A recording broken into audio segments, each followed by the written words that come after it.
जडिने दण्डीनि नित्यं लम्बोदरशरीरिणे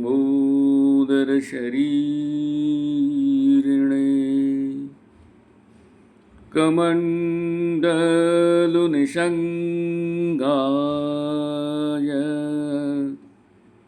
तस्मै ब्रह्मात्मने नमः। हरि ओम हरि ओम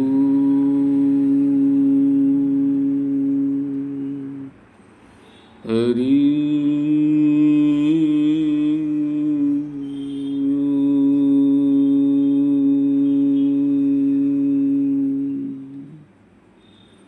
শ্রী শ্রী মায়ের কথা পূর্ব পাঠের পরবর্তী অংশ।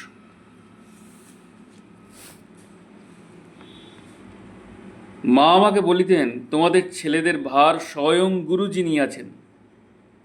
ছোট সংসারের কাজ তোমার শেষ হয়েছে, এখন হতে তুমি বড় সংসারের কাজ করবে। যা বলছি এখন তা বুঝতে পারো না, পরে কাজেই দেখতে পাবে।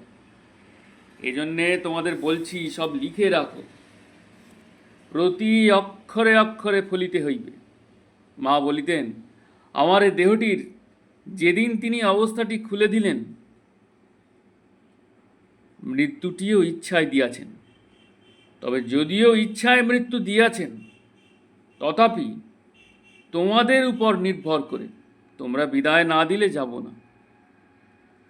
জমিদার মতিবাবুর ছেলে অজিতের স্ত্রী আমাদের বৌমা, কি মধুর স্বভাব, ধনের অভিমান মোটেই নাই। লোকের কাছে ভগবত কথাই শুনতে চায়, বাজে কথা শুনতে একেবারে অনিচ্ছুক। আমার লেখার কারণ সেও একজন। বর্তমান 1362 সালের 30শে শ্রাবণ এদের বাড়ি যাই। তখন বৌমা বলে, মা যে দেহ রাখলেন, ওসব কথা আমার কাছে বলুন পিসিমা। মায়ের দেহ রক্ষার কথা বলিলাম। তখন হতেই এক কথার পর আরেক মনে হতে লাগলো। ভোর হতে না হতেই মায়ের কথা লেখার স্পৃহা জাগিল। পরে কলম না ধরে পারলাম না, আর ভাবিলাম, অজিতের স্ত্রীর ভাব কত মধুর। ধনীর মেয়ে এবং ধনীর বউ হয়েও কত মধুর ব্যবহার, কি সুন্দর জীবন, আমাকে যেন মোহিত করিয়া ফেলিল। মা তাহাকে সুখী করুন, এই একান্ত প্রার্থনা। মা নানা ভাষায় কথা বলতেন ও লিখতেন। একমাত্র গোসাইজির মেয়ে শ্রদ্ধেয়া শান্তিসুধা দেবী ইহা বুঝিতেন ও লিখিয়া উত্তর দিতেন, এবং তিনিও ওই ভাষায় কথা বলিতেন। মায়ের সাধারণ বাংলা ভাষা লেখাপড়া শিক্ষা ছিল। মায়ের অবস্থা খোলার পর কোনো ভাষাই তাহার জানিতে বাকি ছিল না। মা বলতেন, মানুষের যখন অবস্থা খুলে যায়, তখন কোনো ভাষা তাহার অজানা থাকে না। আমি সবজিমহল আশ্রমে 2 বৎসর মায়ের কাছে শুইতাম। তথায় ঠাকুর প্রথমত কিছুকাল হলো ঘরের পশ্চিমাংশে থাকিতেন। সেই সময় মা ঠাকুরের পিছনে শুইতেন ও আমি ঠাকুরের খাটের নিচে শুয়ে থাকতাম। শীত, গ্রীষ্ম বা ঢাকার ভীষণ মশার কামড় কিছুই বোধ ছিল না। শুধু সিমেন্টের উপর শুইয়া থাকিতাম। ইচ্ছা করিলে বা প্রয়োজন মনে করিলে বাড়ি হতে কিংবা পাশের বাড়ির মাসিমার নিকট হইতে বিছানা চাহিলেই পাইতাম। তখন বাহিরের কোনো অবস্থারই আমার বোধ ছিল না। একদিন স্বপ্নে দেখি মা শ্রীকৃষ্ণের বেশ ধরে বাঁশি হাতে নিয়ে বড় হল ঘরে ঘুরছেন। আমি বলি, কেন তুমি শ্রীকৃষ্ণ হলে? আমরা তোমার স্তব স্তুতি করতে পারবো না? তুমি যে মা ছিলে সেই মা হও। এই বলে স্বপ্নাবস্থায় আমি কেঁদে আকুল। তখন মা ডেকে বলছেন, ওগো রজরানী, তুই কাঁদছিস কেন? আমায় ঘুমাতে দিবি না? আমি জাগিয়া চুপ করিয়া রহিলাম। পরদিন সকালে মা ঘুমের অবস্থায় আমি কেন কাঁদিয়াছিলাম জিজ্ঞাসা করিলে তখন এই স্বপ্নের কথা মাকে বলি। মা বলেন, এসব স্বপ্ন কখনো মিথ্যা নয়, লিখে রাখতে পারো। পরে একদিন স্বপ্নে দেখি মা একটি শ্বেত পাথরের টেবিলে দাঁড়াইলেন, আর অমনি কালী মূর্তি হয়ে পাষাণ হয়ে গেলেন। আমি তখন কেঁদে কেঁদে বলছি, কেন মা তুমি কালী হলে? তুমি যে মা ছিলে সেই মা হও। রাশি রাশি বেলপাতা জবা ফুল মার শ্রীচরণে সবাই দিতেছে। আমি শুদ্ধ বস্ত্র পরিয়া চাঙড় ঢুলাইতেছি আর বলিতেছি, মা তুমি যে মা ছিলে সেই মা হও। আমার বড় কষ্ট হচ্ছে। ওই দিনও মা ডেকে বলছেন, রজরানী তুমি আমায় ঘুমাইতে দিবে না? অমনি জাগিয়া দেখি বালিশ ভিজা। পরে ভয়ে ভয়ে আর ঘুমাইলাম না। ভাবিতে লাগিলাম, মাকে যদি এভাবে ঘুমের সময় কষ্ট দিই তাহলে মা আমাকে আর তাহার কাছে শুইতে দিবেন না। এই স্বপ্নের কথাও মা আমাকে লিখিয়া রাখিতে বলিয়াছিলেন। মা দেহ রাখার পর আমরা যখন মায়ের সমাধি স্থান হতে দিগবাজারে গুরুভাই মনীন্দ্রবাবুর বাসায় যাই, তখন ওখানে আমরা মায়ের আসন কিসে পাতিব জায়গা ঠিক করিতে না পারায় পরে দেখি মনীন্দ্রদা ও তাহার স্ত্রী একটি শ্বেত পাথরের টেবিল আসন পাতিবার জন্য দিলেন। তখন মনে হলো সেই স্বপ্নের দেখা টেবিল। সেইটির উপর আসন স্থাপন করিয়া মায়ের ও গোসাইজির পূজার ব্যবস্থা হলো।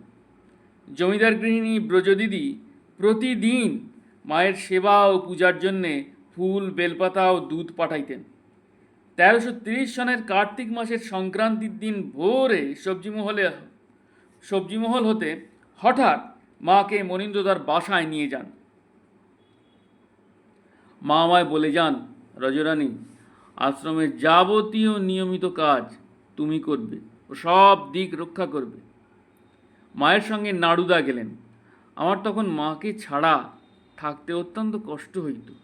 তাড়াতাড়ি সব কাজ সারিয়া গুরুভাই শ্রীদামদাকে নিয়ে আমিও তথায় যাই। যাইয়া দেখি ঠাকুরের ভোগ বের হয়েছে। মা আর মনীন্দ্রদা আসন পেতে বসেছেন। দিদি পরিবেশন করছেন। ঘি ভাত ভোগ হয়েছে। মা খাচ্ছেন ও বলছেন, মনীন্দ্র এইরূপ খাওয়া আমায় কদিন দিতে পারবি? মনীন্দ্রদা বলেন, অন্তত 2 বৎসর পারিব। মা বলেন, মনে রেখো তোমার কাছে আমি 2 বৎসর থাকব। 2 বৎসরের কাজ 2 দিনেও হতে পারে, 2 মাসেও হতে পারে। পরে তাহাই কার্যে দেখা গেল। মা দেহ রাখার পর মাকে তাহার গেন্ডেরিয়ার বাড়িতে সমাধি দিয়ে আমরা তথায় বাস করিতে থাকি। তথায় আমাদের থাকা সম্ভবপর নয় বুঝিয়া মনীন্দ্র দাদা আমাদিগকে কিছুদিন পরেই দিগবাজারে তাহার বাসায় নিয়ে যান। আমরা তথায় যাইয়া মায়ের ও গোসাইজির সেবা পূজা করিতে থাকি। তাহার বাসায় আমরা ঠিক 2 মাস ছিলাম। তখনই মায়ের ওই বাক্য স্মরণ হইল, মায়ের জয় হোক। মা বলিতেন, তোরা আমার দেহটি কদমতলায় রাখিস।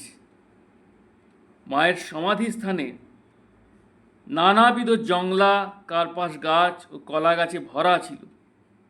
সমাধি দেওয়ার স্থান স্থির হইলে তখনই রাত্রিযোগেই সমস্ত জংলা পরিষ্কার করে সমাধির স্থান খুঁড়ে এবং পাকা গাঁথুনি করে রাত্র প্রায় 9টার সময় মাকে সমাধি দেওয়া হয়। পরদিন ভোরে দেখি পূর্ব পাশের কামিনীবাবুর বাড়ির পর্দার অপর পিঠে একটি ছোট কদম গাছ। গাছের গোড়াটি মাত্র অপর পাশে, কিন্তু গাছটি সম্পূর্ণ মায়ের সমাধির দিকে হেলানো ও কতগুলি কদম ফুল ফুটিয়া রহিয়াছে। বিবরণ বেড়ে যাওয়ার ভয়ে সব কথা সংক্ষেপে লিখছি। সবজি মহলে মা কত সময় কত কথা বলিয়াছেন, ওইসব লেখা না হওয়ায় কত কথা এখন আর মনে হইতেছে না। একদিন মা বলেন, ভীষণ দুর্দিন অতি নিকটে, সবাই সাবধানে থেকো, রাস্তাঘাটে রক্তারক্তি হবে, এ সময় যিনি নাম ধরে থাকবেন তিনিই রক্ষা পাবেন, আর সব হেলে পড়বেন। 1330 সনে তিনি ইহা বলেছেন। 1335 সনে ঢাকার রাস্তায় দাঙ্গা হাঙ্গামা ও চাকুমারা আরম্ভ হয়। পরে দেশময় এই হাঙ্গামা ছড়াইয়া পড়ে। ইহার বিবরণ সকলেই জানেন, এবং ইহার দুঃখময় ফলও লক্ষ লক্ষ লোক ভোগ করিতেছে।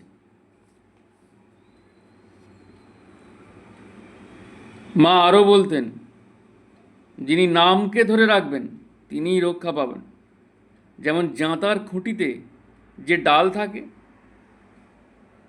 সেটি আস্তই থাকে, আর সব জাঁতা ঘুরানোর সঙ্গে সঙ্গেই চুরমার হয়ে যায়। 1328 সনের 16ই চৈত্র মা ঢাকায় এসে গেন্ডারিয়ার নিজের বাড়িতেই উঠেন। কুমুদিনী দিদিকে নিয়ে রান্নার সব জিনিসপত্র এনে রান্না করে সবাইকে পরিবেশন করি।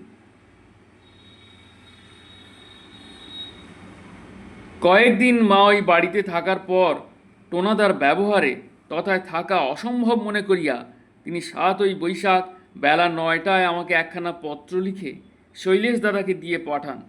আমি মায়ের নিকট প্রতিদিন দুপুরবেলা যাইতাম। মা লিখেন, মা রজরানী, টোনার অত্যাচারে আর এখানে থাকা হবে না।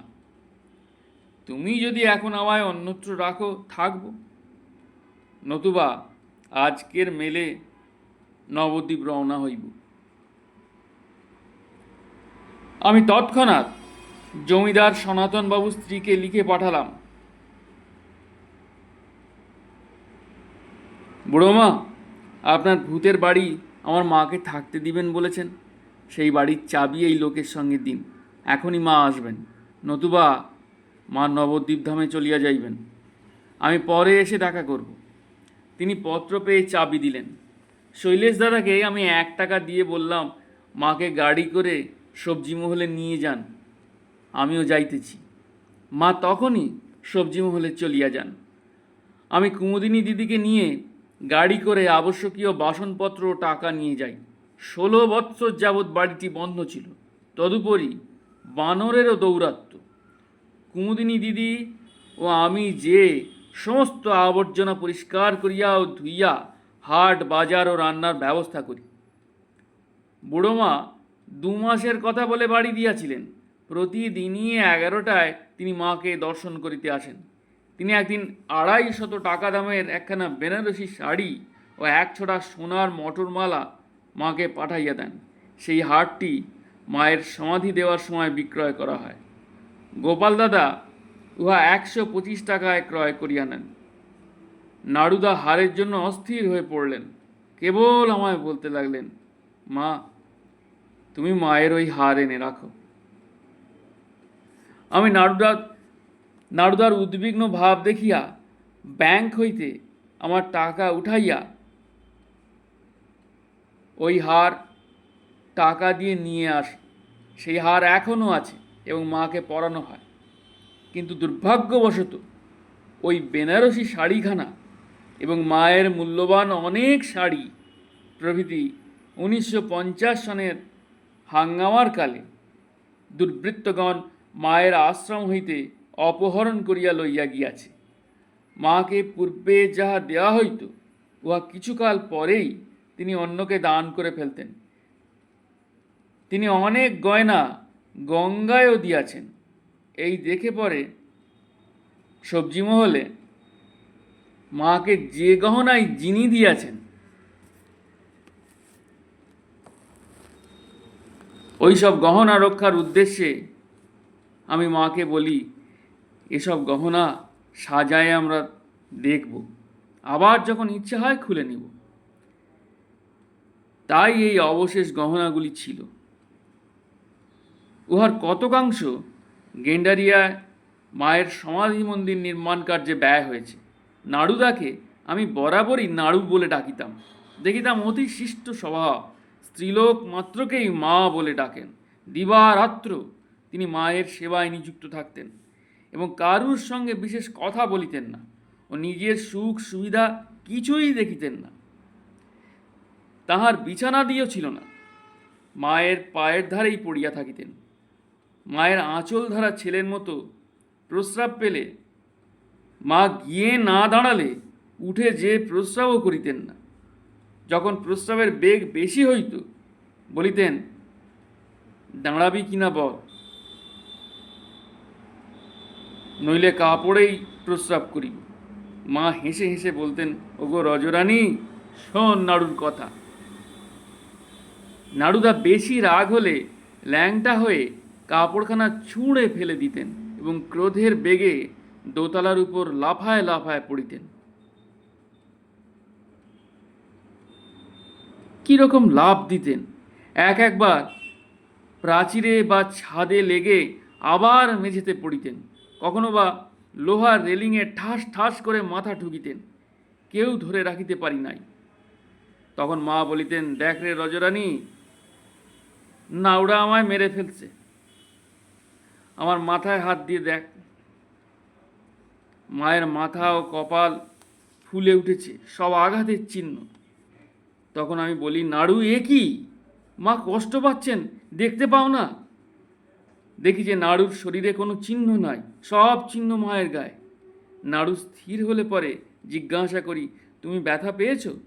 সে উত্তর করে, আমি ব্যথা পাই নাই। জয় মা, এমনি করে তুমি তোমার অনুগত জনকে রক্ষা করো।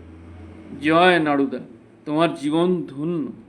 তুমি এমনি করে মায়ের শ্রীচরণে সব বিকায়েছ।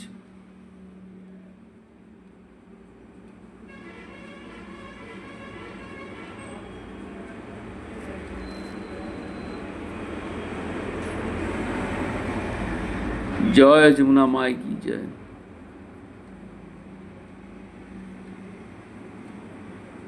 जय नाड़ुगोपाल ब्रह्मचारी महाराज जी की जय।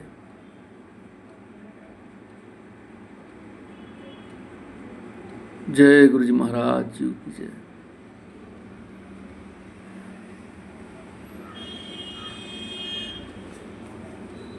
अपने अपने गुरु गोविंद की जय। जय गुरु, जय गोसाई, प्रणाम।